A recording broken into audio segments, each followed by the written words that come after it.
ইরানকে মোকাবেলায় চীনের সহায়তার প্রয়োজন নেই যুক্তরাষ্ট্রের। বেজিং সফরের আগে এমন মন্তব্য করেছেন মার্কিন প্রেসিডেন্ট ডোনাল্ড ট্রাম্প।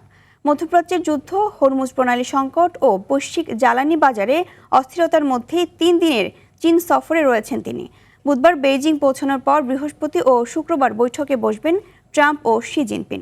এই বৈঠকে ইরান ইস্যু এবং হরমুজ সংকট নিয়ে তাদের মধ্যে আলোচনা হবে বলে জানিয়েছেন ট্রাম্প। সামিউল শিহাবের রিপোর্ট।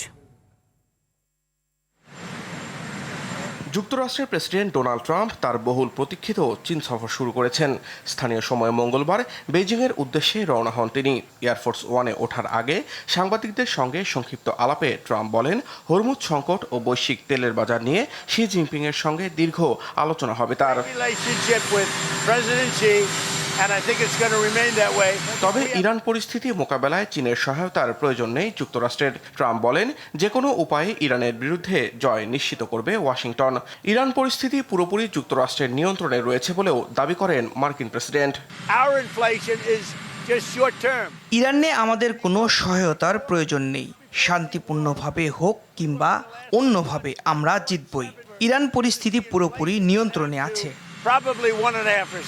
এদিকে যুদ্ধ চাপিয়ে দিয়ে এখন ইরানের ওপর এর দায় দিচ্ছে যুক্তরাষ্ট্র ও ইসরায়েল, এমন মন্তব্য করেছেন ইরানের পররাষ্ট্র মন্ত্রণালয়ের মুখপাত্র ইসমাইল বাঘাই। তার অভিযোগ, আগ্রাসনের পক্ষে যুক্তি দাঁড় করাতেই মিথ্যা তথ্য ছড়াচ্ছে দেশ দুটি।